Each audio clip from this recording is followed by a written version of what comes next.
계속해서 우리가 광고 드린 것처럼 저희가 창립 15주년 맞이해서 우리가 말씀을 듣고 새롭게 한번 우리의 정체성과 우리가 나아갈 방향을 한번 점검해보는 시간이었으면 좋겠습니다. 우리가 창립 10주년 때가 딱 팬데믹이었거든요.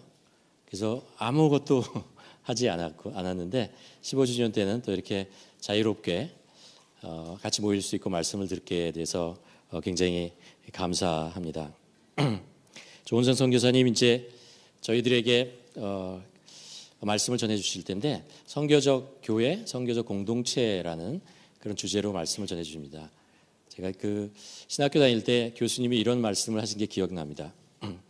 2000년 기독교 역사에 두 가지 큰 질문이 있었는데 그게 뭐냐면 하나는 하나님의 뜻이 어디에 있는가라는 것을 발견하는 그런 것이었고, 또 하나의 질문은 참된 교회는 어떤 교회인가라는 이 두 가지 질문이 2000년 동안 기독교 역사에 계속해서 왔던 두 가지 질문이 있고 찾아 나왔던 것이라고 생각합니다.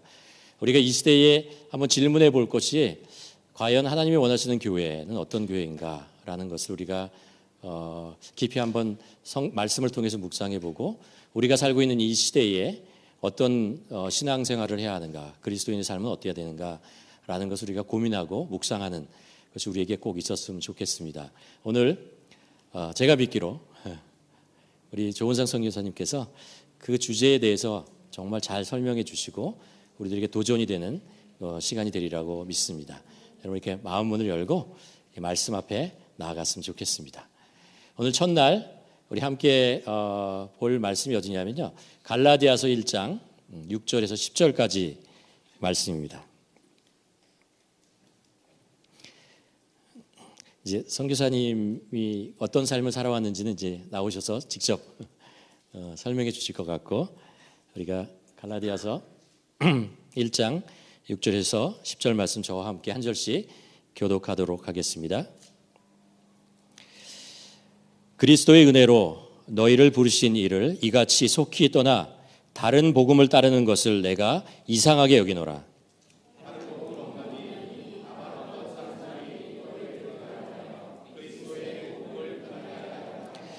그러나 우리가 혹은 하늘로부터 혹 온 천사라도 우리가 너희에게 전한 복음 외에 다른 복음을 전하면 저주를 받을지어다.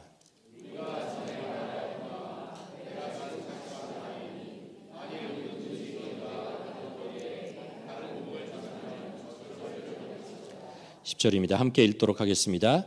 이제 나가 너희에 좋게 하랴, 하나님께 좋게 하랴, 사람들에게 기쁨을 구하랴. 내가 지금까지 사람의 기쁨을 구하였다면 그리스도의 종이 아니니라. 오늘 이 말씀을 가지고 조은선 선교사님 진리됨으로 불타오르다라는 제목을 가지고 말씀 전해주시겠습니다. 우리 선교사님 나올 때 우리가 박수로 격려하며 환영하도록 하겠습니다.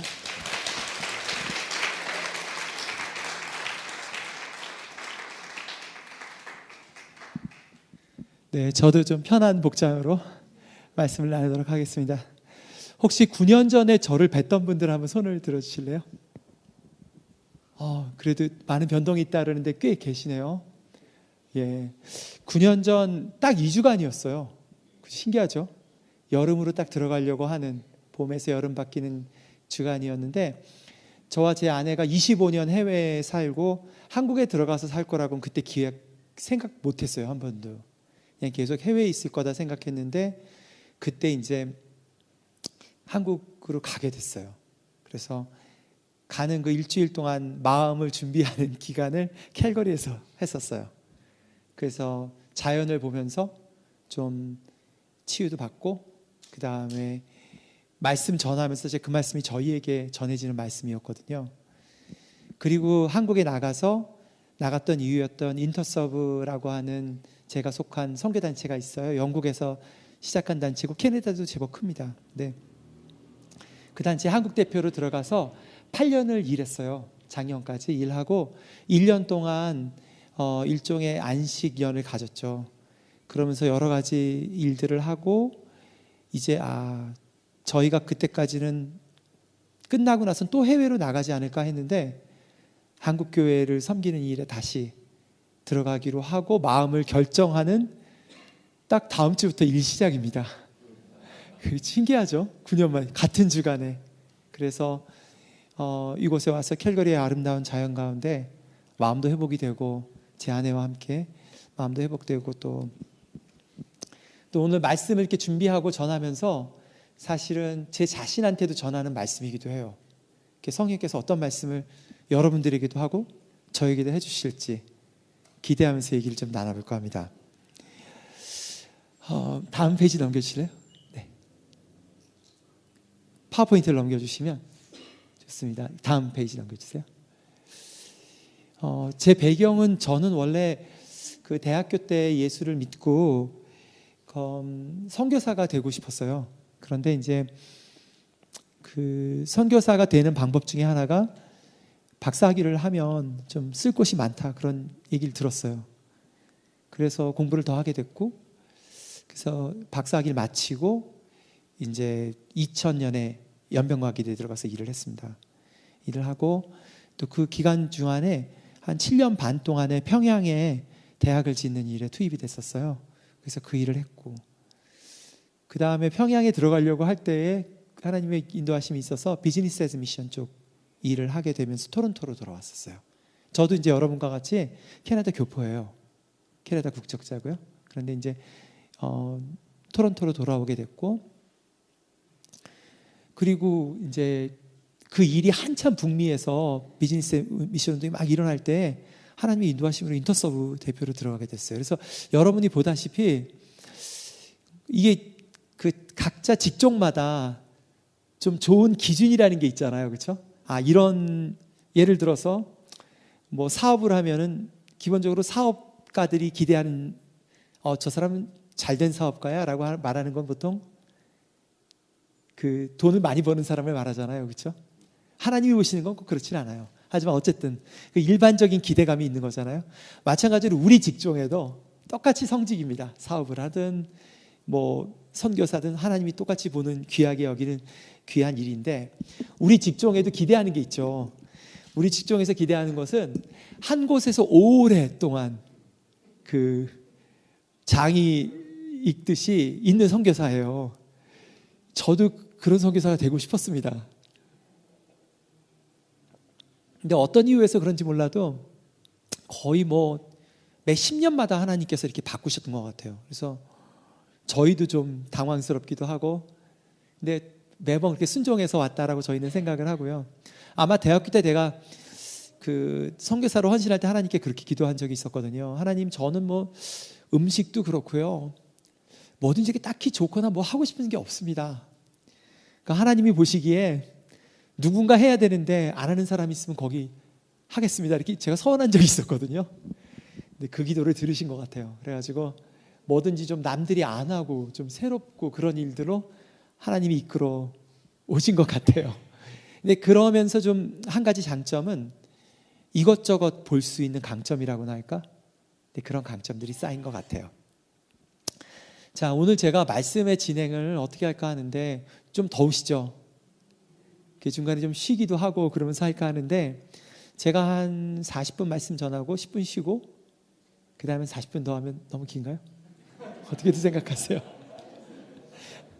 그래서 할까 하는데 근데 제가 몰랐는데 이번에 왔을 때 윤소연 사모님 유튜브로 제가 찬양하는 걸 들었어요. 근데 제가 듣고 싶어서 모셨어요. 그래서 오늘하고 내일 제가 이렇게 말씀 읽고 시작하기 전에 찬양을 사모님 찬양 듣고 하면 어떨까요? 그럴까요? 네.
너무 감사합니다. 전 찬양 들으면서 성 이레니우스라고 하는 초대교회 교부의 말이 생각이 났어요. 하나님의 영광은 살아있는 인간 안에 있다. 그런 말이 생각이 났습니다. 하나님께서 각 사람 안에 태초 때부터 계획하신 섭리와 경륜이 있거든요. 은사가 있습니다. 근데 그것을 발견하고 그것으로 기뻐하고 그런 가운데 하나님의 영광을 보게 되는 것 같아요. 제가 사모님이 딱 서셔서 노래를 하시고 또 피아노 반주하시는 분도 그렇고요. 다른 사람 보는 것 같았어요. 갑자기 다른 사람이 된 것 같죠? 근데 저는 모든 사람들이 그렇다고 생각합니다. 그것을 대개는 못 발견하는 경우들이 많아요. 하나님께서 오랫동안 준비하셔서 그 사람이 아니면 빛이 나지 않는 여호와의 영광, 아우라라고 그러죠. 그 경외감이 나타나는 그런 타이밍과 시간대가 있다고 생각합니다. 사실 오늘 요번에 여러분들하고 나누려고 하는 주제가 그런 주제예요. 뭐냐 하면 여러분들 안에 하나님께서 준비하신 것들을 성령께서 좀 조명해 주시기를, 하나님이 계획하시는 그런 여호와의 영광이 드러나는 일이 탁월한 능력을 세상적으로 볼 때에 그런 가진 사람을 통해서 드러나는 것이 아니라 사실은 오히려 약함 가운데 여호와의 영광이 드러납니다. 근데 그게 이제 우리 가운데에 성령께서 조명해 주시기를 원하고, 저도 그 조명을 받기를 원하고, 또 공동체적으로도 하누리 공동체 가운데 하나님이 심기신 약함 가운데 드러나시는 하나님의 영광이, 그 미션이 여러분들 가운데 성령께서 베풀어 주시기를 간구합니다. 네, 파워포인트 다음 장 넘겨주세요. 이번 주간에 함께 볼 것은 갈라디아서인데요.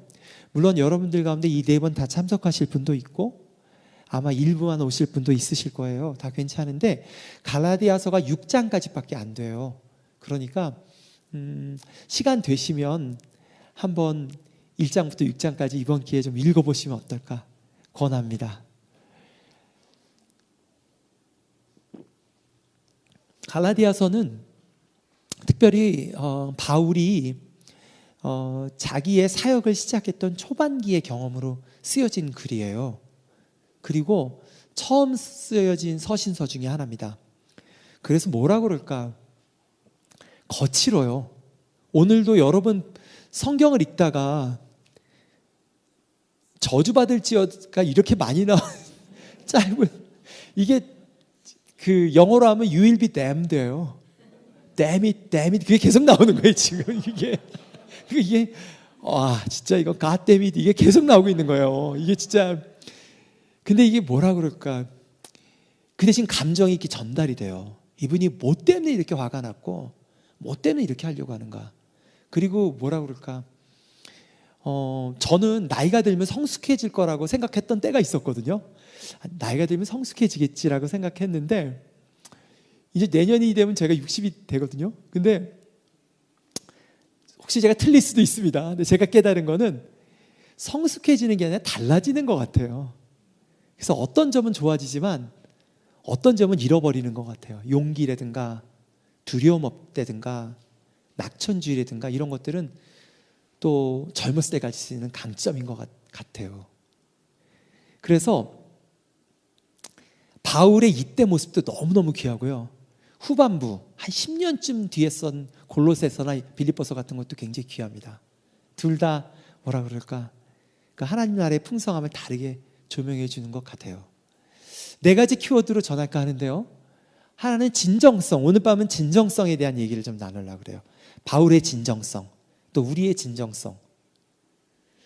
그리고 내일 오전에는 혹시 오실 수 있다면 도대체 성령의 파워를 받는다는 것은 무엇일까? 그에 대해서 얘기를 좀 나누려고 합니다. 그리고 토요일 날 내일 밤에는 자유에 대해서 얘기를 나누려고 합니다. 그리고 주일 날은 보냄받음, 미션, 선교에 대해서 얘기를 나누려고 합니다. 다음 장 넘겨주세요.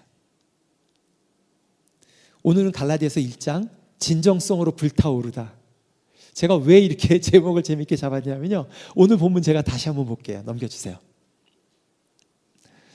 오늘 본문을 보면은 아까 읽었던 건데 8절부터 10절까지만 읽으면 우리뿐만 아니라 하늘에서 온 천사라도 우리가 여러분에게 전한 기쁜 소식 위에 다른 것을 전한다면 저주를 받을 것입니다. 아까 말한 그 대목이에요. 좀 다르게 들리죠? 제 설명을 듣고 나서 들으니까요. 이게 굉장히 강한 말이에요. 그리고 이것을 들었던 대상이 그 당시 종교 지도자들이었어요. 기독교 내. 그러니까 이게, 그리고 그 당시에 그 문서로 전해지는 거는 가장 효과적인 그 매체였어요. 요즘에 유튜브예요. 요즘에 유튜브나 SNS라고 보시면 돼요. 아주 강하게 쓴 거죠. 우리가 전에 말한 대로 다시 말하지만 누구든지 여러분에게 이미 기쁜 소식 외에 다른 것을 전하면 또 그 얘기를 합니다. 그리고 자기 속심을, 내가 사람들에게 잘 보이려고 이런 일을 하는 줄 아세요? 나 그런 거 케어 안 합니다. 내가 하나님 기쁘시게 하겠어요? 사람 기쁘시게 하겠어요? 굉장히 거친, 그러나 진정성이 팍팍 느껴지는 그런 글이죠. 다음 페이지 넘겨주세요. 제가 이 노래를 저도 하나 이 진정성과 관련된 노래인데요. 혹시 여러분들 빌리 조엘이라는 노래를, 그 가수를 아시는 분? 그래도 많이 아시죠? 그래도 좋습니다. 아니, 제가 일전에 시애틀에 가서 청년들한테 전했더니 2030 애들이 전혀 모르더라고요. 한 명도 손을 안 들더라고요. 그래서 세대가 변했구나, 그걸 느꼈어요. 다음 페이지 넘겨주세요. 제가 이 노래를 굉장히 좋아하는데요. 제가 그냥 가사만 읽을게요. 원래 노래를 부르기도 합니다. 근데 오늘 그 노래를 지금 이 부르신 분이 있어가지고 제가 볼게요. If you search for tenderness, it isn't hard to find. 한글 가사를, 근데 영어로 들으면서 한번 느낌들을 받아보세요. You can have the love you need to live. But if you look for truthfulness, you might just as well be blind. It always seems to be so hard to give. Honesty is such a lonely word. Everyone is so untrue. Honesty is hardly ever heard, and mostly what I need from you. 제 생각에는 이거 분명히 빌리 조엘이 20대 때 적은 가사일 거예요. 20대 때. 뭐라 그럴까? 제가 아까 나이 들으면서 잃어버리는 것도 있다고 했잖아요. 나이 들으면 다른 사람들에 대한 배려, 이런 것들이 자라납니다. 저는 그게 굉장히 소중해요, 저한테. 왜냐하면 젊었을 때는 거칠어서 많은 사람들에게 상처를 주는 일이 많았어요. 지금도 그 두려움이 제 안에 있어요. 제가 옳다고 지혜로운 건 아니잖아요. 그 두려움이 있어요. 근데 그러다 보니까 잃는 것도 있어요. 젊은 친구들에게 있는 게 있죠. honesty, 진정성, 정직하게 얘기하는 거죠. 공동체에 대해서, 서로 간에. 어쩌면 이 두 개를 같이 가지면 어떨까요? 우리가 예의를 갖춰서 상대편을 믿는 마음으로 성령께서 일하실 수 있다는 마음에서 우리가 서로 정직하게 말할 수 있는 공동체면 얼마나 좋을까요? 그렇죠? 오늘 1장, 그 갈라디아서 1장에서는 그 바울의 정직성을 좀 배워봅시다. 그러면 좋을 것 같아요. 특별히 제가 그 정직성, 정확히 말하면 authenticity, 진정성을 강조하는 것은 이 시대를 흐르는 굉장히 중요한 문화 중에 하나라서 그래요. 우리가 이 시대의 사람들의 행동들, 또 우리의 동기들을 이해할 때 이 진정성은 대단히 중요한 코드 중에 하나입니다. 다음 장 넘겨주세요. 한번 이 세 가지 단어들을, 제가 비슷한 단어들을 영어로 다 나눠봤어요. 그러니까 영어만 해도 이 단어군이 훨씬 더 많은 것 같아요. 한글보다. 이에 관련된, 왜냐하면 여기 훨씬 더 직면하는 문화잖아요. 그래서 그런지 훨씬 더 많은데 이 세 개를 구분한 것의 차이를 한번 보실까요? 어떤 차이가 있나? 첫 번째 그룹은 candor, frankness, straightforward, honesty. 두 번째 그룹은 truthfulness, objectivity. 세 번째 그룹은 authenticity, 오늘 단어죠. sincerity. 비슷한데 약간 다르죠. 느낌들이 다 달라요. 누가 한번 얘기해 보실래요? 어떻게 세 가지가 다른가? 느낌이 어떻게 다른가요?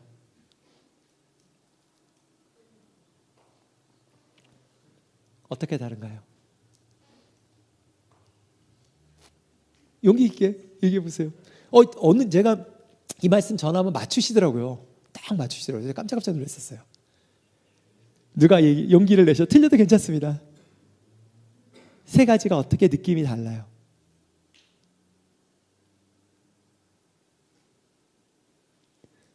제가 그래도 여기서 그래도 한번 밥이라도 같이 먹어서 만만한 분이 한 분 계세요. 우리 박경호 집사님. 공대생이지만 한번 해보세요. 엔지니어지만 한번 트라이 해보세요.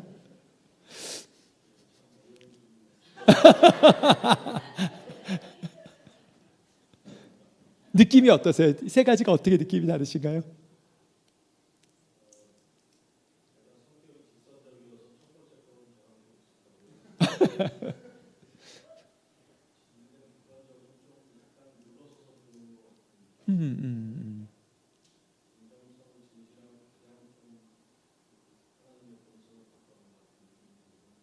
예.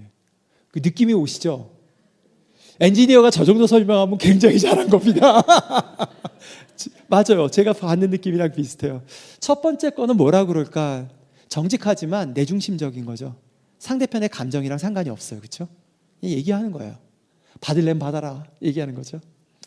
두 번째 거는 너와 나의 판단을 떠나서 사실을 보자. 그런 느낌이 좀 가깝죠. 근데 세 번째 느낌은 위에 거, 가운데 거 섞여 있지만 뭐라 그럴까? 상대편에 대한 배려도 있어요. 그러니까 나는 이런데 어센티스티 같은 건 그런 거죠. 나는 이런데 네가 꼭 그렇게 되라는 뜻은 아니야. 그러나 나는 내 얘기하고 싶어. 그래서 상대편에 대한 존중도 있는 거예요. 네가 나랑 똑같을 필요는 없지만 나는 이래. 신세리티도 약간 그런 느낌인 거죠. 보다 상대편에 대한 배려가 있죠. 바울이 이 편지에 굉장히 말은 거칠지만 이 세 가지 중에 사실은 세 번째라고 저는 생각합니다. 앞뒤 문맥 다 같이 읽으면요. 같이 읽으면 그래요. 다음 장 넘겨주세요. 제가 시대의 문화를 읽으려고 애를 쓰죠. 선교사로서 저는 여러 문화권에서 살았어요. 캐나다에도 있어봤고 미국에도 있었고 중국에서도 살았고 북한은 살진 않았지만 많은 사람들 만났어요. 그리고 남한에 들어가서 살죠. 그러면 제가 하려는 노력 중에 하나는 오늘 저녁 식사 자리에도 그런 얘기 나눴는데 그 문화 사람들이 왜 그렇게 생각하는가, 또 어떤 생각을 하는가, 어째서 귀한가, 그거를 들여다보려고 애를 많이 써요. 그러다 보면 사랑이 생깁니다. 안에서 사랑이 생겨요. 왜냐하면 선교사로서 반대로 가기도 쉬워요. 중국에 가서 일할 때에 중국 사람들이 한국 사람과 다르거든요. 그래서 그것만 자꾸 생각하면요, 선교사가 오히려 중국 사람들 미워하는 분들도 전 많이 만나봤어요. 그렇게 되기 쉬워요. 그래서 그렇게 안 하려고 예수님처럼 갈릴리 사람 귀하게 여기려고 노력하다 보면 진짜 귀한 게 보여요. 중국 사람이기 때문에 귀한 게 있어요. 한국 사람보다 훨씬 더 좋은 분들이 있습니다.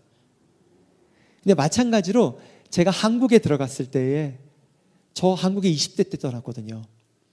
25년 만에 들어갔는데 당연히 다른 게 많죠. 여러분들 잠깐만 방문해도 좀 불편한 게 있으시죠? 근데 좋은 걸 보려고 애를 많이 쓰고 이해하려고 그랬는데 한국 사람들을 이해하는 코드 중에 이게 한국적이기도 하지만 세계적인 게 있다는 걸 깨닫게 됐어요. 그게 이 얘기입니다.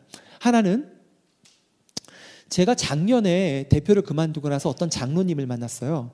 근데 그 장로님은 선교계에서 굉장히 유명하고 평생 교회를 잘 섬겼던 장로님이셨어요. 너무 훌륭한 일이죠.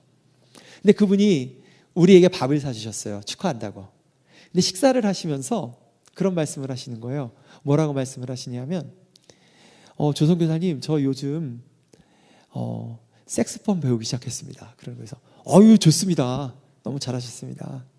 그랬더니 그분이 그런 말씀하시는 거예요. 제가요 평생 남을 위해서만 살았는데 좀 저를 위해서 살아야 되겠다는 생각을 했습니다. 그래서 뭐라고 말씀하시냐면 제 자신에게 미안해졌어요. 제가 그 말을 딱 듣는데 제 자신에게 미안해졌어요 라고 딱 얘기를, 그 70대에 들어가신 그분에게 그 얘기를 딱 듣는데 깜짝 놀랐어요. 왜냐하면 그 얘기는 지금 10대 애들도 그 얘기를 하고요, 20대에도 그 얘기를 하고 30대도 그 얘기를 해요. 그러니까 뭐라 그럴까? 이 시대를 흐르는 하나의 큰 사상 중에 하나예요. 나의 나됨을 찾고 싶어 하는 거. 그리고 내가 원하는 것은 해야겠다는 마음이죠. 그게 꼭 나쁜 것만은 아닙니다. 그것이 우리로 사실은 정확히 말하면 베이비 부머 세대들 60년대생들은 이걸 잘 몰라요.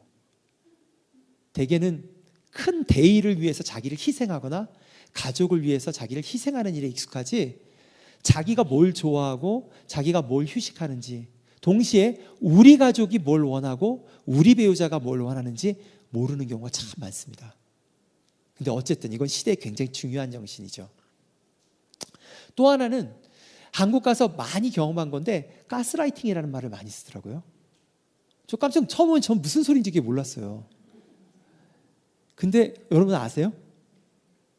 예, 그 얘기는 뭐냐 하면 사실은 내가 정확히 원하는 건 아닌데 나에게 영향력 있는 사람이 조작하는 거죠. 내 마음을 우쭈쭈 이렇게 띄워가지고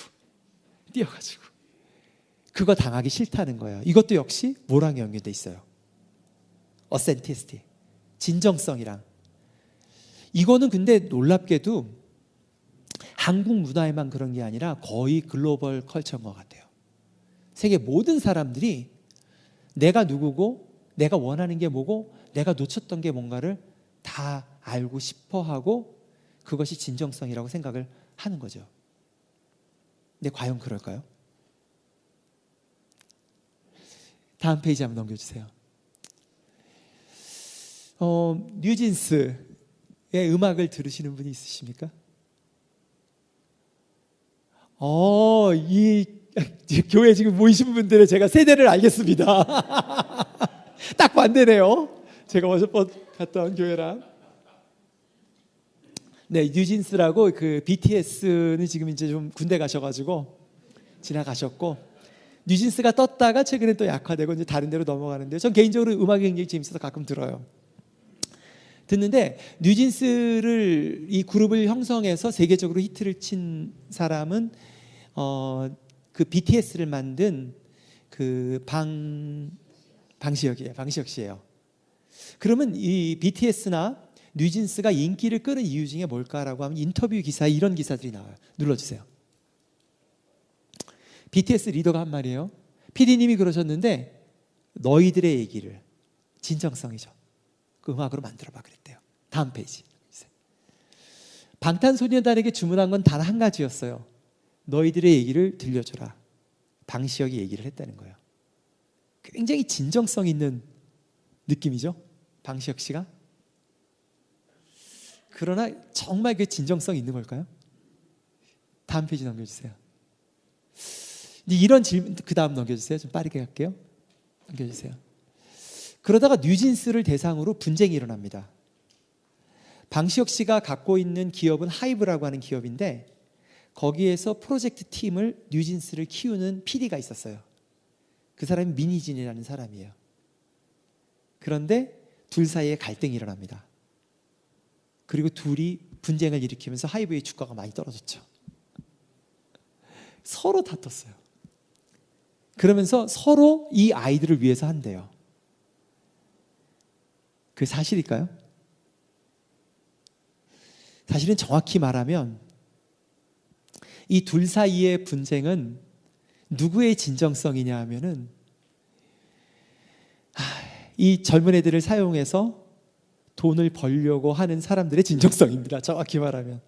아무도 정말 이 아이들을 생각한다고 저는 느껴지진 않았어요. 둘이 분쟁을 끝까지 가는 모습을 보면서. 제가 이 얘기를 왜 하냐 하면 오늘 이제 쭉 그 후반부까지 이를 주제인데요. 우리들이 생각하는 내가 이게 나의 모습이야. 또는 내가 이것을 원해라고 하는 많은 부분이요. 사실은 누군가의 기대일 가능성이 대단히 높습니다. 우리가 성령 안에서 자유하지 않는다면 우리의 진정한 진정성은 알 길이 없어요, 사실은. 하고 싶은 거 다 한다고 해서 진정성, 자기의 원래 모습을 찾을 수 있는 것은 아닙니다. 또 그것이 가능하지도 않고요. 자, 그래서 다음 페이지 넘겨주세요. 지금부터 옆 사람과 자기 배우자 말고 옆 사람과 둘씩 짝을 지어서 5분간 이 얘기를 좀 나눠보십시오. 잠도 좀 깰 겸 5분간 제가 시간을 재드릴게요. 나에게 어센티스티는 무엇을 의미하나? 배우자 아닌 사람하고 짝을 좀 옮기세요. 좀 옮기세요. 옮기셔서 지금부터 5분간 토론합니다. 토론하세요.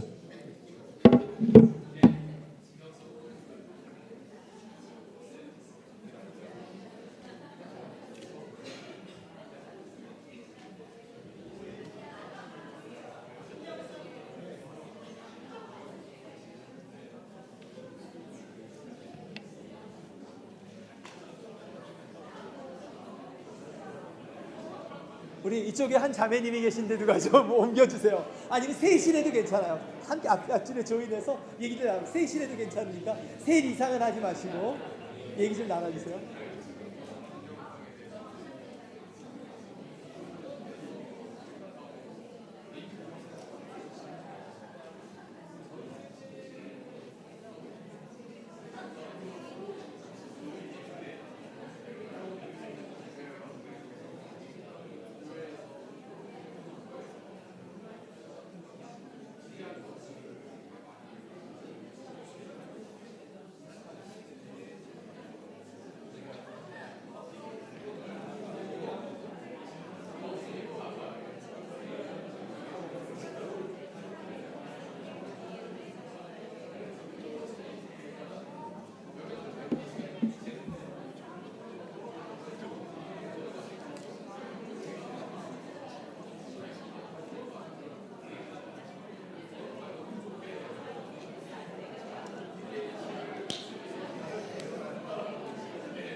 자, 20초 뒤에 끝납니다. 20초 뒤에 끝납니다.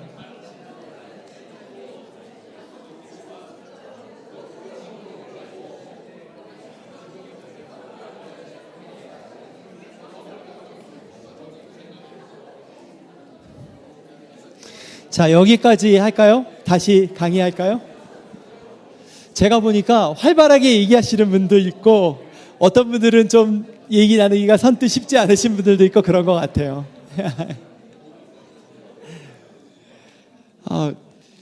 그 다음 장으로 넘겨주세요. 다음 장 넘겨주세요. 바울이 그 오늘 갈라디아서에서 읽었던 그 서신서들이 우리가 생각하기에는 그냥 뭐 늘 있는 문건인 것 같지만 사실은 그 당시로서는 획기적인 매체였던 거예요. 편지라는 게 아무나 쓸 수 있는 것도 아니고, 그래서 편지를 쓸 정도의 실력이 돼야 돼요. 그래서 그걸 쓰면 그게 양피지에 써서 돌아다니면 또 사본을 떠요. 그래서 나뉘어지는 그 당시로서는 가장 중요한 매체였고, 기독교는 매체가 굉장히 중요한 종교입니다. 그래서 바울은 이 서신서가 갖고 있는 그런 함의를 잘 알고 있었어요. 이게 얼마나 중요하고 영향력이 클 건지를 늘 염두에 두고 있었고, 그거를 다른 제자들보다 훨씬 효과적으로 사용할 줄 아는 사람이었어요. 그런데 바울이 이 서신서가 갖고 있는 효과성도 알고 있지만 위험도 알고 있죠. 그러면서 바울이 굉장히 그 위험한 일을 시도를 한 거예요. 왜냐하면 바울이 이 편지에서 전하려는 메시지, 반대하는 것이 아주 분명해요. 갈라디아서를 해석하는 방법에는 두 가지, 신학적으로는 두 가지 큰 흐름이 있어요. 하나는 전통적으로 갈라디아서를 종교개혁자들이 이해했던 것입니다. 그것은 구원론으로 이해하는 거죠. 마틴 루터가 그랬듯이 하나님의 구원에 있어서 율법의 조항을 완벽하게 지켜서 구원받을 사람은 없다. 하나님의 은혜로만 구원받는다 라고 하고 해석하는 거죠. 그 해석도 맞습니다. 그리고 특별히 종교개혁적 상황에서는 그게 더 중요했어요. 왜냐하면 그 당시 구교가, 로마 교회가 여러 가지 복음과 관련 없는 조건들을 내세웠기 때문에 그래요. 그러나 이 갈라디아서를 해석하는 또 다른 관점이 있어요. 그것은 구원론적인 관점 플러스 선교적인 관점으로 보는 것입니다. 그것으로 보기 위해서는 어떻게 하면 되냐면, 여러분들이 갈라디아서를 읽을 때 거기 율법과 은혜라는 말이 계속 대비가 돼요. 율법, 은혜, 율법, 은혜. 그 율법을 무엇으로 해석하면 해석이, 갈라디아서의 해석이 훨씬 더 풍성해지냐 하면, 그 당시 유대인들이 지켰던 종교적 관습으로 해석하면 갈라디아서가 훨씬 쉽게 읽힙니다. 실제로 그걸 염두에 뒀기 때문에 그래요. 그럼 그게 뭘 말하느냐? 1차적으로는 율법이 창세기, 출애굽기, 레위기, 민수기, 신명기, 창출, 레민신, 그 토라를 말해요. 하지만 그 당시에 율법이다 그러면 그것 이상을 의미했습니다. 그것은 뭐였냐면, 첫 번째는 할례입니다. 구원받은 사람들은 할례를 받아야 되는 거죠. 두 번째는 음식절기예요. 코셔라고 하죠. 거룩한 음식만 먹어야 돼요. 세 번째는 절기입니다. 이스라엘에 7가지 절기가 있는데요, 3번에 걸쳐서 예루살렘 성전에 가야 됩니다. 그 절기를 지키기 위해서. 그거를 기독교인들도 반드시 지켜야 된다고 생각을 했던 거예요. 왜 그렇죠? 거기에는 정당한 이유가 있어요. 예수님 다 지키셨어요. 그 3가지를. 예수님 할례 받으셨죠? 유대인이니까. 그리고 음식, 거룩하지 않은 음식 안 드셨어요. 그리고 이방인과 식사 자리 안 하셨어요. 그리고 절기 예수님 다 지키셨습니다. 예수님과 함께 있던 초대교회 제자들도 그거를 다 지켰어요.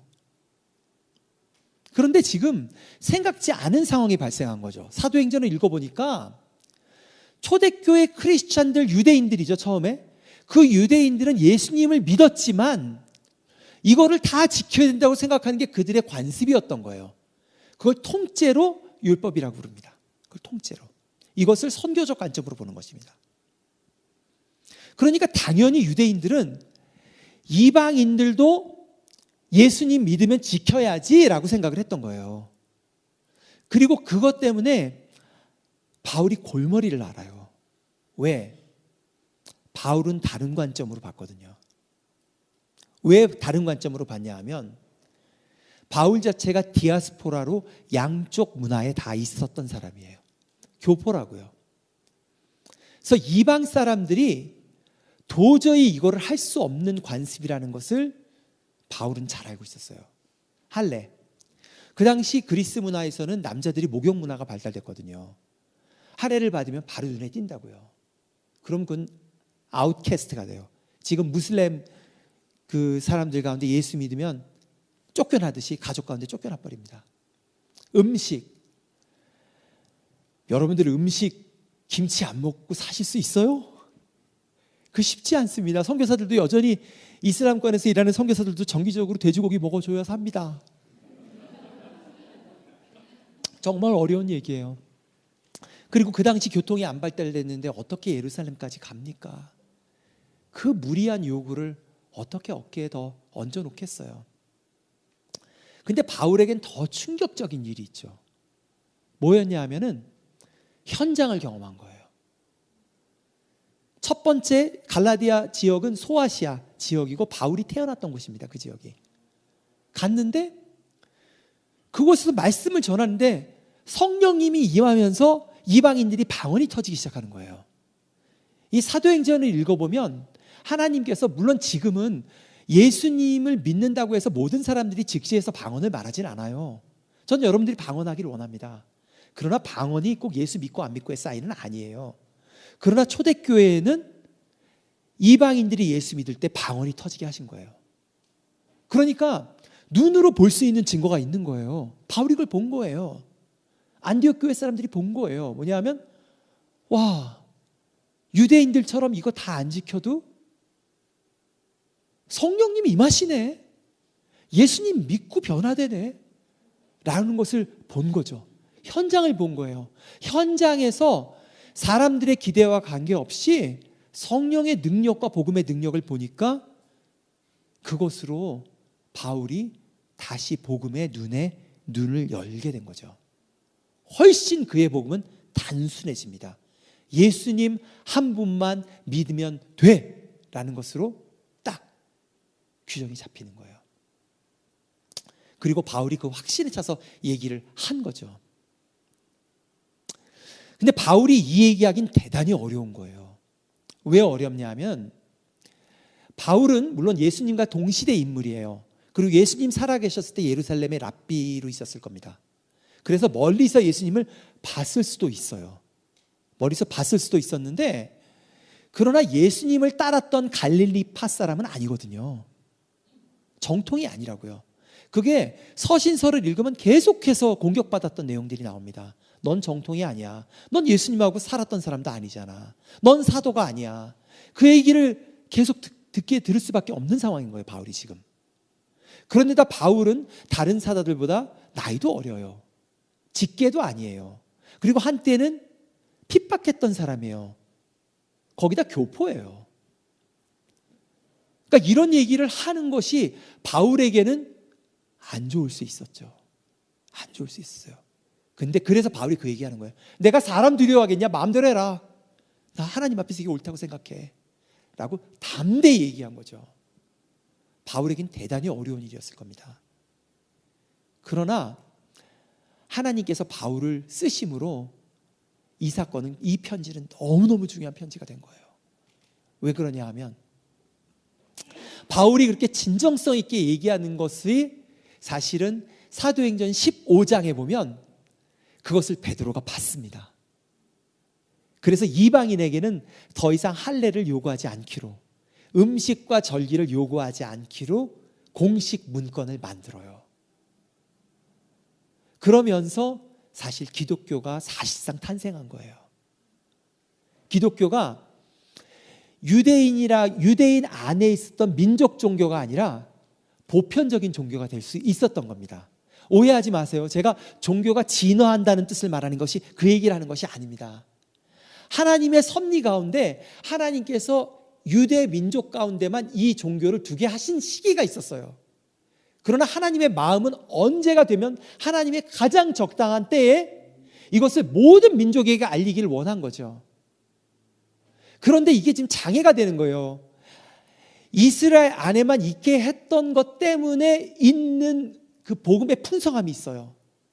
예를 들어서 이스라엘이라고 하는 사회 가운데 오랫동안 복음이 있었기 때문에 어떤 일이 가능하냐면, 아하, 복음이 개인의 구원에 관한 것만은 아니구나 하는 것을 알 수가 있어요. 왜? 그 하나님의 통치가 한 사회의 경제, 문화, 예술, 생태 모든 분야에 영향을 미친다는 그 사례가 그 긴 역사를 통해서 만들어진 겁니다. 하나님의 나라는 개인의 구원만에 우리 한 사람이 천국 가는 티켓에 관한 얘기가 아니에요. 그것은 일부에 지나지 않아요. 그리고 한 민족을 사랑하신다는 것도 그 일부에 지나지 않는다고 바울이 로마서에 얘기합니다. 그러나 한 민족 안에 있음으로써 우리가 어떻게 뭐를 이해하게 돼요? 복음의 사회성을 이해하게 된다고요. 그러나 하나님이 그렇게 해서 계시하신 게 이방에게 때가 됐을 때에, 하나님의 가장 적절한 때 언제죠? 모든 민족들이 뒤섞여서 도시에서 살 때, 로마 시대인 거죠. 그때가 돼서 이 뚜껑을 열 때가 되니까 하나님의 전에 가졌던 그 목적의 도구가 됐던 이스라엘이라고 하는 민족성이 결정적인 장애가 되고 있는 거예요. 이걸 어떻게 깨면 좋겠냐는 거죠. 그것을 두려움 없이 바울이 한 겁니다. 정말 이것은 굉장한 사건이에요. 그럼으로써 어떤 일이 발생하냐면, 과연 이 사건 뒤에 줄줄이 이어지는 사건들이 있어요.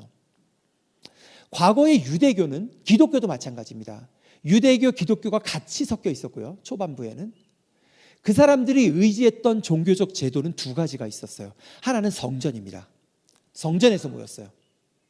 그리고 또 하나는 회당에서 모였습니다. 회당은 학교예요. 율법 학교입니다. 그런데 이 편지가 쓰여지고 나서 얼마 안 있다가 어떤 일이 발생하냐면 성전이 없어져 버려요. 이스라엘이 멸망하면서 성전을 더 이상 의지해서 신앙을 가질 수가 없게 돼버린 거예요.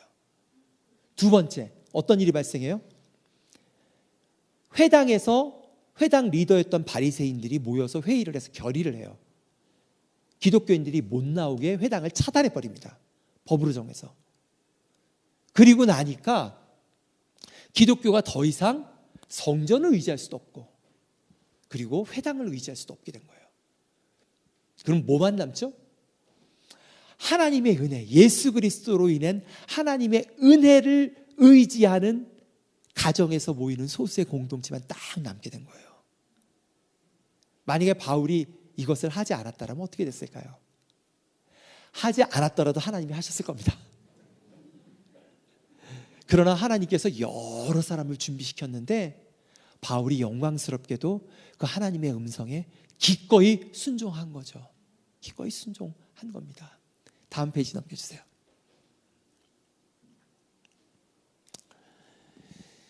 바울에게 있어서는 바울이 이런 용기를 낼 수 있는 진정성이 있어요. 어떤 진정성이 있냐면 이런 진정성이 있어요. 바울은 먼저 내가 그리스도와 함께 십자가에 못 박혀 죽었으므로, 갈라디아서 2장 20절이죠. 여기서의 내가는 뭘까요? 바울이 말하는 이 내가, 십자가에 못 박혀 죽은 내가는 육체를 말합니다. 헬라어로 사르스라고 하죠. 그 육체는 이 몸을 말하는 게 아니라요. 몸은 소마고요. 이 육체를 말하는 것이 아니라 내가 그동안 잘못 배워온 세상의 영향력입니다. 영향력이에요. 그 잘못 배워온 영향력 크게 두 가지가 있죠. 서신서를 읽으면. 하나는 세상의 로마와 그리스 문화의 영향력입니다. 그것은 향락을 추구하는 거죠. 거기에 바울이 영향을 받고 있어요. 그러나 바울에게 있어서 더 큰 영향을 받고 있는 것은 종교적인 기대예요. 바울이 유대인 중에 유대인, 바리새인 중에 바리새인이었거든요. 종교적 제도에 꽉 매여 있었던 사람이에요. 유대 종교, 성전과 회당 종교에 꽉 매여 있었던 사람이거든요. 그거를 어떻게 했다고요? 십자가에 못 박았다고요. 바울이 회심한 거죠. 회심한 겁니다. 우리의 진정성, 크리스찬의 정말 진정성은 어디로부터 오냐 하면 그 깨달음에서 옵니다. 어느 순간에 깨닫는 거죠. 뭐예요? 내가 원하는 것, 내가 바라는 것에 많은 것들이, 어떤 것들은 하나님이 주신 것들도 있지만 어떤 것들이 실제로는 많은 사람들의 기대에 얽매여서 거기에 휘둘리고 있다는 거죠. 그것을 십자가에 못 박기라고 해요. 허무하다. 나 이런 라이프 스타일 더 이상 살지 않을래 라고 못 박는 거죠. 그런데 오늘 갈라디아서의 본문은 다른 쪽의 육체입니다. 어떤 육체냐면 놀랍게도 종교적 제도라고 하는, 거기에도 우리가 매여 있어요. 바른 크리스찬들은 이거 해야 되고 이거 해야 되고 이거 해야 되고 이거 해야 되고, 그런 기대들이 가득하죠. 거기에도 못을 박는 거예요. 못을 박아요. 그리고 무엇이 살죠? 이렇게 얘기합니다. 이제는 내가 사는 것이 아니라 내 안에 그리스도께서 살아계십니다.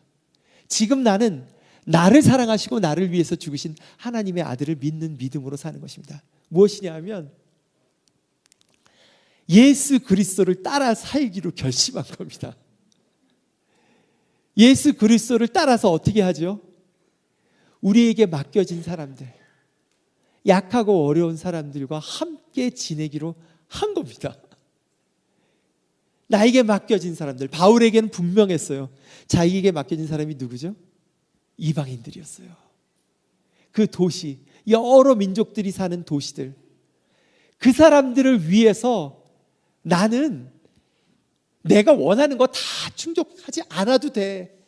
가난하게 살아도 되고 부유해도 되고 뭐를 해도 되고 안 해도 되고 관계없어. 그리고 또 뭐죠?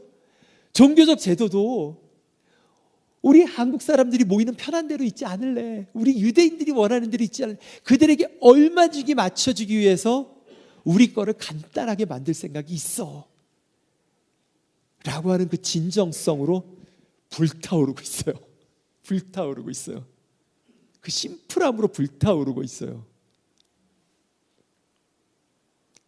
다음 페이지 넘겨주세요. 사실은 앞으로 넘어가죠. 여기까지 일단 하겠습니다. 여기까지 하고 우리 10분 휴식할까요? 지금 막 마음에 감동이 막 오르셨죠? 잠깐 밖에 나가셔서 공기를 쐬시고 10분 뒤에 다시 계속합시다. 10분 뒤에 계속 설명해 드릴게요. 네. 어떻게, 원래 바울은 굉장히 종교적 제도를 중요하게 생각하던 사람이에요. 그랬던 바울이 바리새인 중에 바리새인이라고 본인 얘기했거든요. 1세기 유대 교회는 여러 파가 있었는데 그 중에 가장 종교적 제도를 중요하게 생각했던 파가 바리새인 파였어요. 거기에 수제자였거든요. 가말리엘에. 그걸 중요하게 생각했던 바울이 어쩌면 이렇게 복음으로 인해서 자유로워졌을까요? 사실 상황 때문에 그래요. 하나는 본인이 겪었던 상황이 있죠. 어떤 상황이에요? 철저하게 제도적인 종교의 모든 것을 지켰던, 구약성경 다 외웠을 거예요. 기본적으로 토라는 다 외웁니다. 절기 지키는 건 말할 것도 없고요. 근데 그것을 반드시 지켜야지만 이스라엘이 구원받는다는 확신 때문에 기독교에 화가 났던 사람이에요, 바울은. 그래서 기독교인들을 잡아 죽였거든요, 실제로. 감옥에 가둬가지고. 그랬다가 성령님을 만나면서 무너지니까 그게 깨져버린 거죠. 또 하나는 뭐예요? 현장에 들어가서 그 종교적인, 내가 기대하는 종교적 기대를 다 채우지 않아도 그 안에 하나님이 계시는구나라는 걸 본 거죠. 방언하는 걸 보고 본 거예요. 그러면서 그게 깨졌거든요. 이것은 왜 중요하냐 하면 하나님께서 여러분들을 상황 속에 놓게 하세요. 어떤 상황이냐면 여러분들이 원치 않는 상황. 특별히 여러분들이 기대하고 있는 바가 무너지는 때가 있어요. 하나님, 제가 이런 거 했는데 어떻게 우리 애한테 이런 일이 있죠? 지난달에 내 가장 가까운 친구 중에 하나가 아내를 잃었어요. 그 아내가 평생 자가 면역 질환을 앓다가 마침내 소천했어요. 또 저는 비즈니스 애즈 미션 운동을 많이 했지만 사실은 성공한 사람들도 봤지만 대부분의 사람들은 그냥 일용할 양식을 먹는 정도예요. 근데 그 정도가 아니라 빚을 심하게 져서 그 빚을 10년씩 갚느라고 고생하신 분들도 있어요. 또 아이가 아프기도 해요. 그런 일들이 발생을 하면 어떤 일들이 생기냐 하면 사실은 그게 우리로 하여금 우리가 가졌던 복음 아닌 것을 제거하는데 필요합니다. 첫째는 그래요. 문제는 우리가 복음을 몰라서가 아니라요, 복음 외에 덕지덕지 붙은 게 많아요. 그러니까 다 하려는 거예요. 근데 그걸 제거하는, 뭐라 그럴까, 돌을 다듬는, C.S. 루이스의 말에 의하면 돌을 다듬는 정과 같은 일이 어떤 거냐 하면, 내가 정말 이거는 이래서는 안 되지 않습니까? 라고 하는 일들이 저에게 생길 때입니다. 사실은. 그러면서 정말 본질만이 남게 돼요. 본질만이 남게 돼요. 특별히 한국 교회는 이거를 이제 배우는 시기로 들어가고 있어요. 그동안 한국 교회는 한국 경제의 성장과 함께 같이 일어났던 종교예요. 기독교가.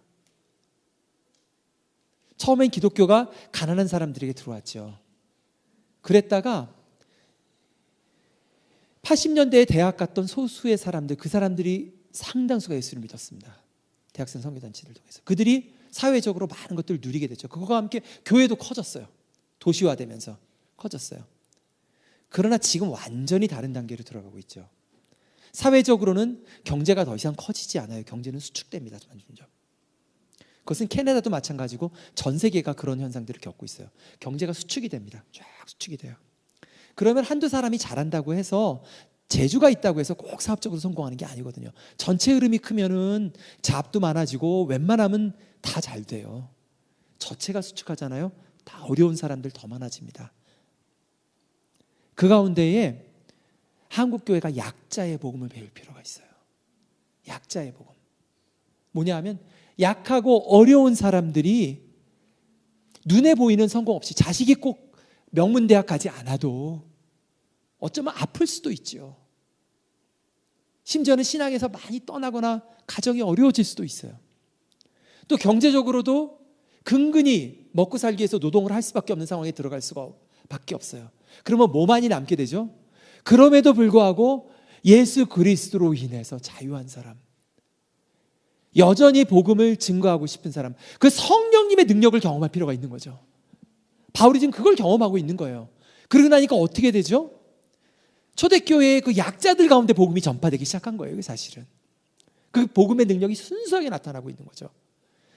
그것을 배워야 될 시기예요. 지금 사실은 거꾸로 가는, 강자로서 뭘 나눠주는 것이 아니라 나도 약자야, 나도 어려워, 나도 그 아픔 겪었어. 그러나 예수님 보고 소망 얻어. 때가 되면 회복될 거야. 하나님께서 내 눈물 닦아 주실 거야. 그것들을 나누고 함께 격려하고 그 가운데 임하는 성령님이 주시는 평안, 용기, 소망, 여전히 작은 선한 일을 할 수 있는 힘, 사실 그것만 온전히 남습니다. 근데 그게 원래 예수 그리스도의 복음이었어요. 로마의 강력한 군사 문화 가운데에 예수 그리스도가 걸어갔던 길은 뭐였죠? 십자가였어요. 지는 것이었어요. 오히려 약하니까 진짜 복음만 남게 되는 거죠.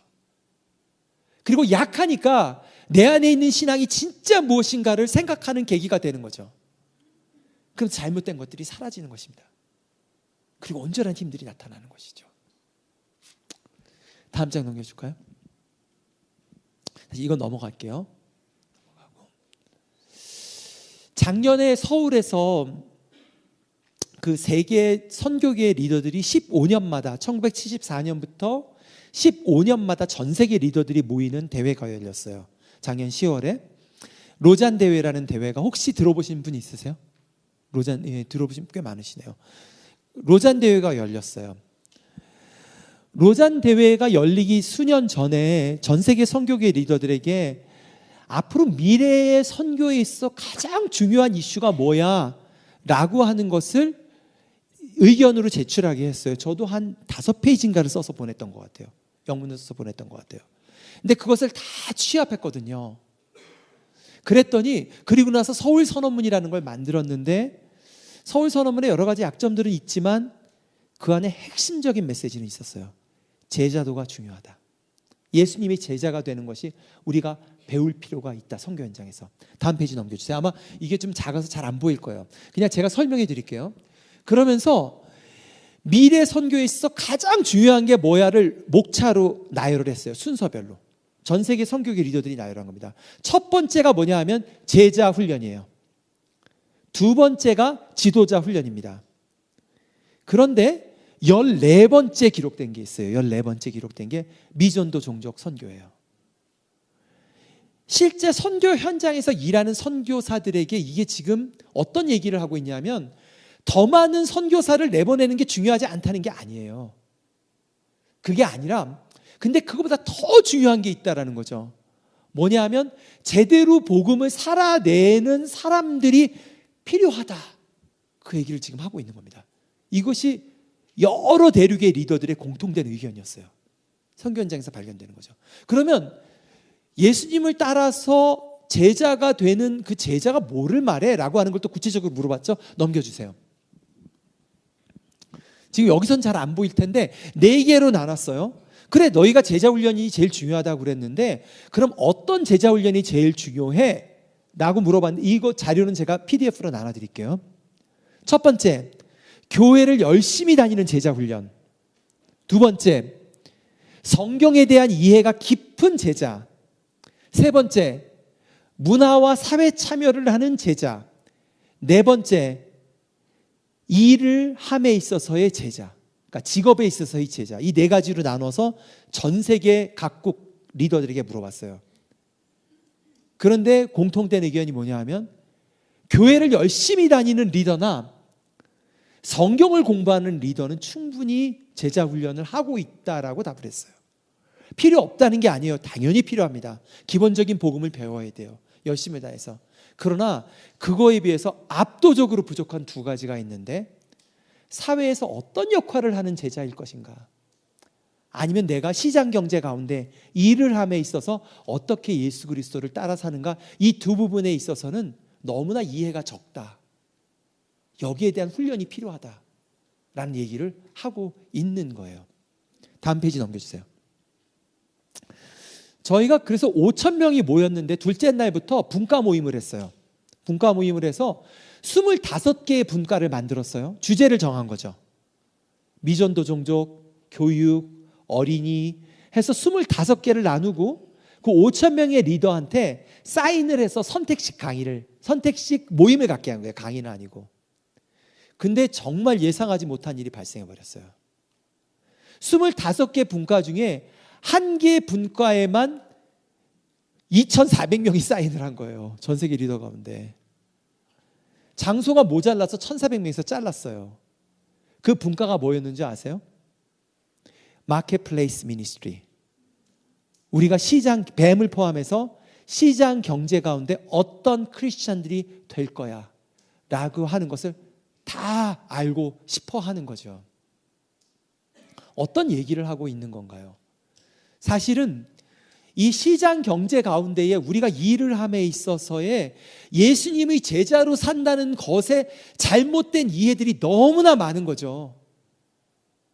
내일도 나누겠지만 거짓 선지자들이 와서 씨를 뿌린 것들이 있어요. 번영신학. 우리가 예수 잘 믿으면 진급도 잘하고 부자가 될 거야.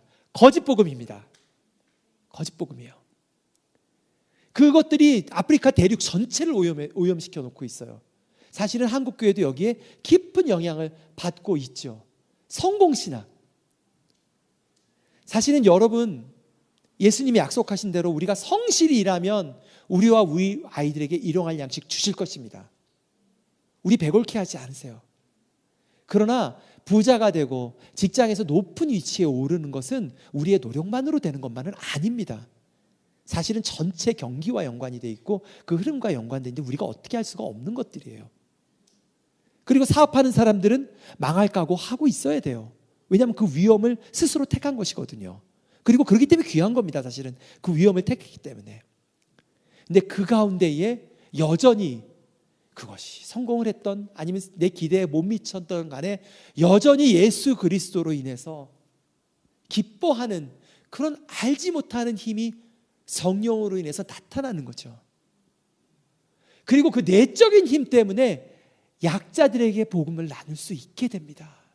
그 아픔을 겪은 것 때문에 그 아픔을 겪은 사람들을 이해할 수 있게 돼요. 하나님의 섭리 가운데 그것들이 있는 것입니다. 다음 페이지 넘겨주세요. 이것은 이제 월드 이코노믹 포럼에서 조사한 자료인데 역시 로잔대에서 발표된 거예요. 18세부터 35세의 사람들에게 물어본 거예요. 18세부터 35세의 사람들에게 물어본 건데 청년들이죠. 너희들이 삶에 대해서 의미 있는 대화를 하고 싶으면 누구랑 해? 라고 물어본 거예요. 1위가 뭐냐 하면은 40%가 여전히 가족이 중요해요. 여전히 가족이 중요합니다. 전 세계 사람들에게. 두 번째가 뭐냐 하면 SNS예요. 소셜미디어입니다. 오늘날의 SNS는 초대교회의 서신에 해당됩니다. 그래서 SNS를 활용하는 건 여전히 중요하죠. 그리고 그와 비슷한 게 친구와 동료들입니다. 즉 뭐냐 하면 우리가 복음이 증거되기 위해서 여전히 사람들은 삶의 의미를 찾고 있는데 그것들을 맺자면 깊은 관계성들을 맺을 필요가 있어요. 어디에서요? 학교에서 그리고 일터에서 가까운 사람들을 만날 필요가 있죠. 그걸 통해서 복음이 여전히 전파된다는 거예요. 그러면 사람에 대한 신뢰를 어디서 얻느냐라고 했을 때에 성실함, 정직함, 그리고 겸손함이 1위였어요. 성실함, 정직함, 겸손함에 의해서 사람들은 영향받고 깊은 관계를 맺게 되죠. 우리의 삶의 일터에서 그런 영향들을 맺게 돼요. 다음 페이지 넘겨주세요. 이 친구는 줄리안 포라고 하는 저와 가까운 친구예요. 인도네시안 친구입니다. 이분은 그 95년도에 대학교를 졸업하고 IT 회사를 조그만 걸 차려서 운영을 했어요. 인도네시아는 두 그룹으로 구성되어 있는데요. 여러 다민족들이 있지만 대부분은 무슬림들입니다. 그 무슬림이 전 세계에서 가장 많은 나라가 인도네시아입니다. 그리고 소수의 화교들이 있어요. 근데 그 화교들 중엔 기독교인이 상대적으로 비율적으로 높아요. 그런데 인도네시아 화교는 동남아에서 거의 유일하게 중국말을 못하는 화교들입니다. 인도네시아 말밖에 못해요. 왜냐하면 과거에 엄청나게 핍박했어요. 언어 못하도록 잡아 죽이고 가두고 학교 안 보내고 이래서 그 인도네시아에 있는 중국인들은 그 피해가 굉장히 막심했죠. 그 중에 한 사람이에요. 그래서 대학교 졸업하고 IT 회사를 하면서 아발러브 처치라고 하는 대형 교회에 소속돼 있었어요. 그런데 어느 날 2000년에 담임 목사님이 사업을 하고 있는 10가정을 불렀어요. 그래서 그 10가정에게 돈을 각각 5,000불씩 주셨어요. 미화로. 대형 교회니까 가능한 일이죠. 그래서 이제 그걸 주셨어요. 주시고 이 목사님이 어떤 생각에서 그랬는지 몰라도 너희들 이제부터는 하나님의 뜻대로 사업을 좀 해봐라. 그렇게 하신 거예요. 2000년에. 그리고 났더니 10가정이 고민이 생기기 시작했어요. 다 30대 초반의 가정들인데 어차피 그 인도네시아에 있는 그 중국인들은 대기업엔 취직을 잘 못해요. 다 인도네시아 사람들이 가져가 있어서. 그러니까 자기들 사업을 소상공인을 해야 돼요. 해야 되는데 그 가운데에 이 10가정이 모여서 부부가 모여서 고민이 되기 시작했어요. 왜? 지금 자기들은 그 사회에서 먹고 살기도 살아남기도 지금 버거운 거예요. 그런데 하나님의 뜻대로 하라고? 이게 너무나 어려운 얘기잖아요. 그래서 10가정이 부부가 모여서 주일 오후마다 자기들의 솔직한 얘기들을 나누고 기도를 하기 시작한 거예요. 근데 5년이 지났을 때에 여전히 사업들을 유지하고 하나님이 인도하시는 것들을 경험하기 시작했어요. 사업을 성공하고 안 성공하의 여부가 아니라 함께 모여서 약함을 나누는 공동체 가운데 성령님이 임하십니다. 그 힘을 경험한 거예요. 이 작은 그룹의 힘. 정말 삶의 얘기를 나누고 그 가운데 우리가 어떻게 살아남을 것인가, 하나님의 뜻대로 그걸 경험을 한 거예요. 그래서 이 친구들이 생각을 했죠. 아, 이걸 우리만 하지 말자. 다른 사람들에게도 나누자. 그래서 캠프를 열기 시작했어요. 어떤 캠프를 열었냐 하면, 사업가들을 오면은 사업가들을 일주일간 또는 주말 동안 자기가 속한 산업의 후배들에게 그 비법을 가르쳐 주는 거예요. 그리고 함께 기도하는 겁니다. 이게 좀 엄청나게 어려운 얘기를 제가 하고 있는 거예요. 지금 중소기업을 하는 사람이 자기 사업 비법을 후배하고 나누는 거예요. 그리고 함께 기도하는 겁니다. 그 일을 하기 시작했는데요. 2005년부터 시작해서 지금 20년간 그 운동이 진행이 되고 있는데, 여러분들 인터넷에 들어가서 쳐보세요. 킹덤 비즈니스 커뮤니티 인도네시아 쳐보세요. 거기에 속한 기업이 5,000개 정도 됩니다. 그 친구들이 이것을 지난 20년간 계속 진행해 왔어요. 계속 진행했습니다. 2015년부터는 어떤 일이 생겼냐면, 이 크리스찬들이 운영하는 기업들이 달라지기 시작하니까 거기에서 일하던 무슬림들이 자기들도 이 캠프를 열어달라고 해서 무슬림들을 위한 하나님 뜻대로 사업하는 캠프가 열리기 시작했어요. 그게 지금 10년간 진행되고 있는 거예요. 그러면서 복음이 증거되고 있는 거죠. 그런데 이 친구가 이 일을 함에 있어서 경험했던 게 하나 있었어요. 어떤 걸 경험하게 됐냐 하면,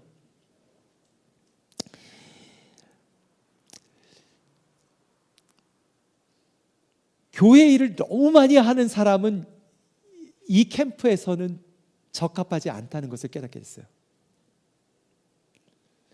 왜냐하면 삶이라는 것은 마진이 있어야지 이 일도 할 거 아니에요. 뭐냐 하면, 이 친구들이 그 인도네시아에 있던 그동안의 크리스찬들이 경험했던 건, 좋은 크리스찬들이 경험했던 것은 교회의 모든 재정과 시간을 쓰는 겁니다. 그리고 만나는 사람도 전부 교회 사람이에요. 근데 그 가운데에 비즈니스계에서 수고하고 있는 다른 중국인들, 무슬림들을 돕고 만나고 관계를 맺는 시간을 낼 수 있어요?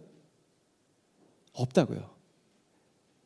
그래서 이 친구가 때가 됐을 때 조건들을 내세워요. 어떤 조건을 내세우냐면, 너희가 교회를 섬기기를 원하면 교회를 최선을 다해서 섬겨라. 그리고 사업을 해라. 그러나 사업 현장에서 복음을 증거하고 관계를 맺기를 원하면 교회를 출석하고 교회에서 1개 이상의 봉사는 절대 하지 말아라. 이 기간 동안은, 여기에 속하는 동안은 그런 것을 약속을 하고 진행을 해요. 제가 왜 이런 얘기를 할까요?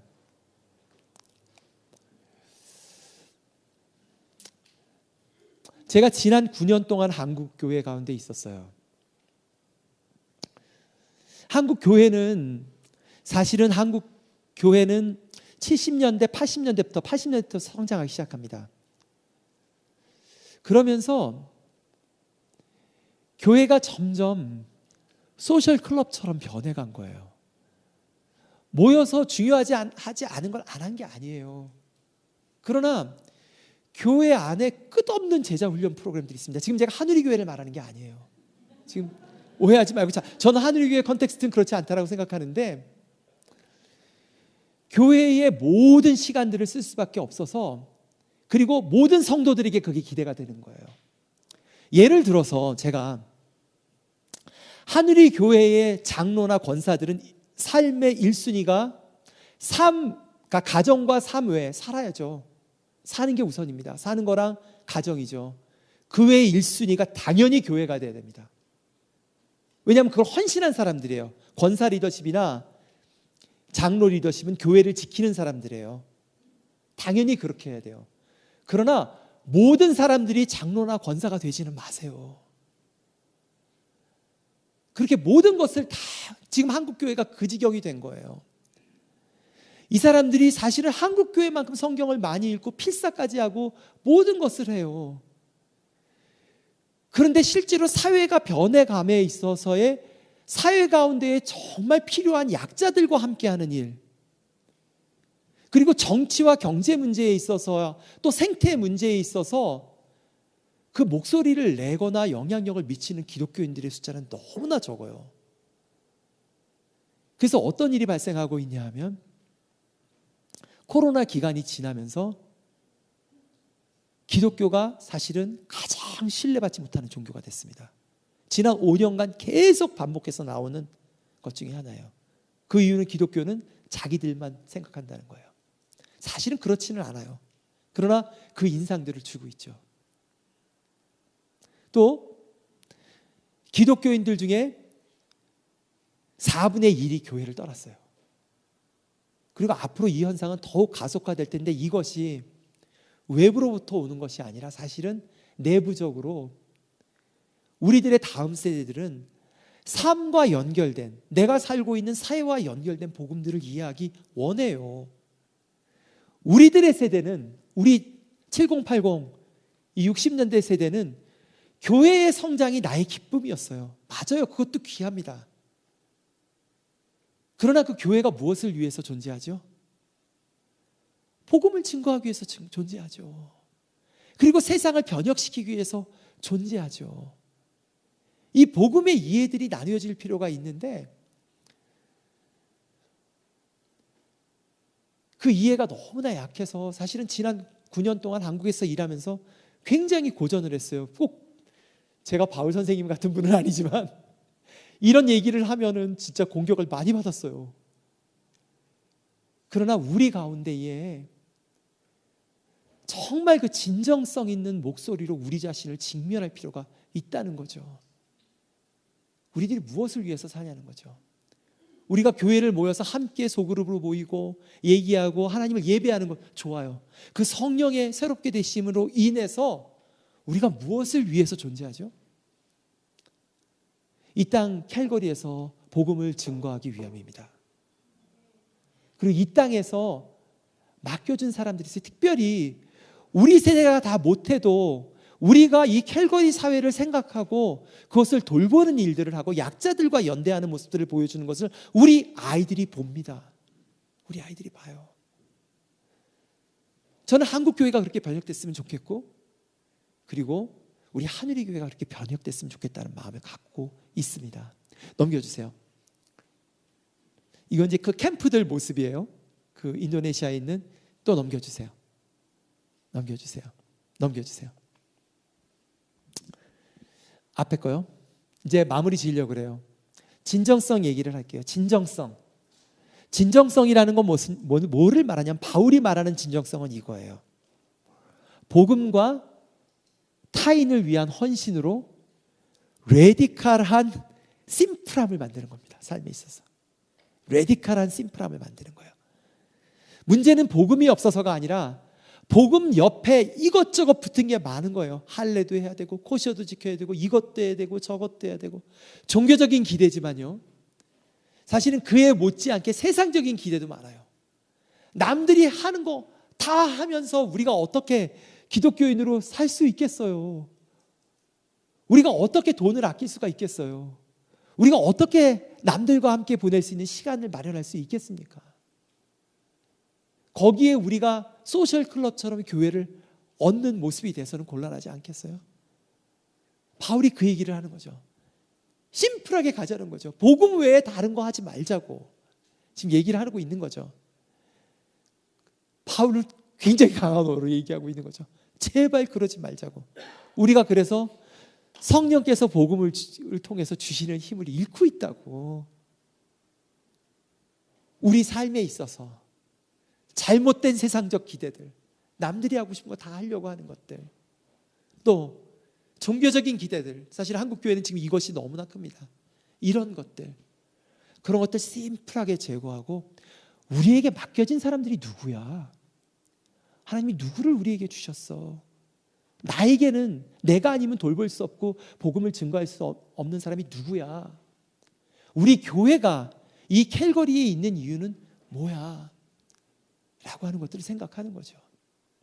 사실은 전 세계적으로 이 마치 로마 제국 시대처럼 로마가 강제로 힘으로 도시를 분산, 도시 가운데 여러 민족을 살게 한 것처럼 이제는 이 시장 자본주의가 여러 사람들을 움직여서 같은 도시에 살게 했어요.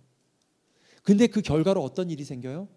로마가 그랬던 것처럼 그 안에 민족적 갈등이 굉장히 심해집니다. 앞으로 더 그럴 거예요. 그리고 그걸 이용하는 정치가들이 많을 겁니다. 그 가운데에 교회는 어떤 모습이면 좋을까요? 어떻게, 종교랑 관련 없이 어떻게 외국에서 온 약자들과 소수자들을 대할까요? 이런 것들은 우리 복음의 표지가 되고요. 그것을 우리 아이들이 봅니다. 우리 아이들이 봐요. 우리의 힘으로 할 수 없지만 우리가 함께 기도하고 함께 얘기들 나누고 성령의 도우심으로 우리도 약자지만 우리도 소수자지만 그 약함을 통해서 나타나는 복음의 능력들이 이 calvary 땅에 나뉘어지기를 소망합니다. 바울이 지금 그 얘기를 하고 있는 거죠. 넘겨보세요. 자, 제가 이제 결론으로 이 질문을 여러분에게 던집니다. 첫 번째 질문 던져볼까요? 내가 이해하는 복음은 충분히 심플한가? 내 삶은 제자로서 충분히 심플한가? 우리 교회는 제자 공동체로 충분히 심플한가?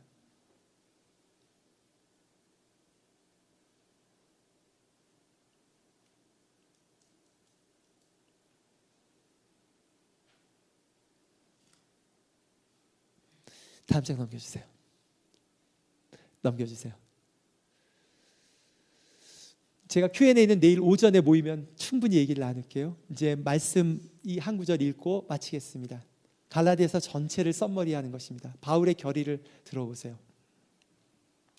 내가 그리스도와 함께 십자가에 못 박혀 죽었으므로, 여기에서의 내가는 뭐죠? 세상의 기대입니다. 사람들의 기대예요. 십자가에 못 박는 거죠. 다시 회심하는 겁니다. 우리 안에. 하나님, 저 그런 거 더 이상 원하는 삶 쫓아다니지 않겠습니다. 충분합니다. 그 허상 쫓아다니는 거 충분합니다. 종교적으로도 그런 기대가 우리 치고 들어올 수가 있어요. 우리도 이런 거 갖추고 싶고 이런 거 갖고 싶고 있죠. 충분합니다. 하나님, 그건 본질에 관련이 없어요. 그리고 얘기하는 거죠. 이제는 내가 사는 것이 아니요, 우리가 사는 것이 아니요, 우리 속에, 내 속에 그리스도께서 살아 계십니다. 지금은 나를 사랑하시고 나를 위해서 죽으신 하나님의 아들, 충분합니다. 우리를 하나님의 아들과 딸로 삼으셨어요. 그리고 때가 되면 다 보상해 주실 거예요. 우리의 아픔과 우리의 어려움들 아세요. 우리 기뻐하세요. 인도하십니다. 그 믿음 가운데 예수 그리스도가 사신 것처럼 예수 그리스도에게 맡겨진 갈릴리의 그 약한 사람들, 그들과 기꺼이 친구가 되고 그들과 기꺼이 함께하고 그것을 통해서 복음을 증거하고 제자를 삼는 그런 사람이 되기를 소망합니다. 우리 잠깐 묵상할까요? 그리고 제가 기도하고 마치겠습니다. 잠깐 묵상하죠. 오늘 들었던 말씀들을 생각해 봅시다. 그 진정성을 생각해 봅시다.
하나님,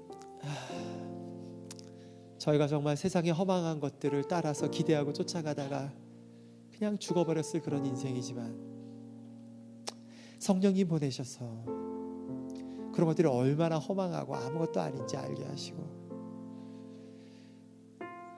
그 육체의 삶으로부터 돌아서기로 저희들을 결심하게 했던 기억을 생각합니다. 주님, 다시 회심합니다.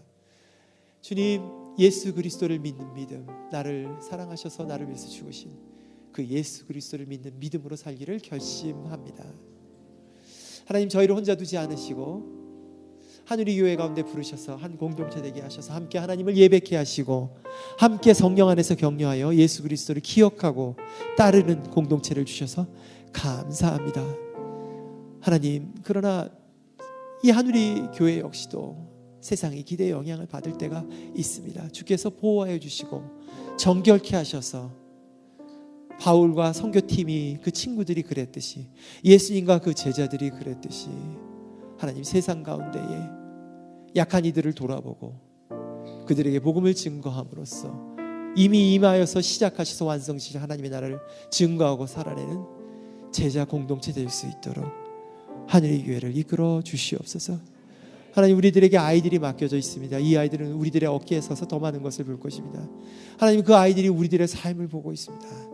하나님이 예수 그리스도를 그 아이들에게 전수할 수 있도록, 그 아이들이 예수 그리스도의 제자가 될 수 있도록 저희들이 먼저 제자된 삶을 살 수 있도록 인도하여 주시옵소서. 하나님, 특별히 상황 가운데에 바울이 경험했던 것처럼 우리들이 기대했던 대로 되지 않는 상황이 우리를 엄습해서 우리를 눌러서 하고 이 땅이 죄악되기에 우리가 고통당하는 일이 적지 않습니다. 저희를 긍휼히 여겨 주시옵소서. 하나님, 그러나 그 긍휼 가운데에, 그 어려움 가운데에 복음이 아닌 잘못된 사상들, 잘못된 거짓 가르침들이 불처럼 타오르고 오직 예수 그리스도로 인하여서 부유케 되거나 가난케 되거나 기뻐하고 가진 작은 것들로 다른 사람들을 돌아보는 예수 그리스도의 길을 걸어가는 사람들 될 수 있도록 저희들을 이끌어 주시옵소서. 저희들을 복음의 진정성으로 불타오르게 하여 주셔서 거짓된 것을 불태워버리고 복음의 진정성 가운데 살고 증거할 수 있도록 이끌어 주시옵소서. 예수님의 이름으로 기도합니다. 아멘.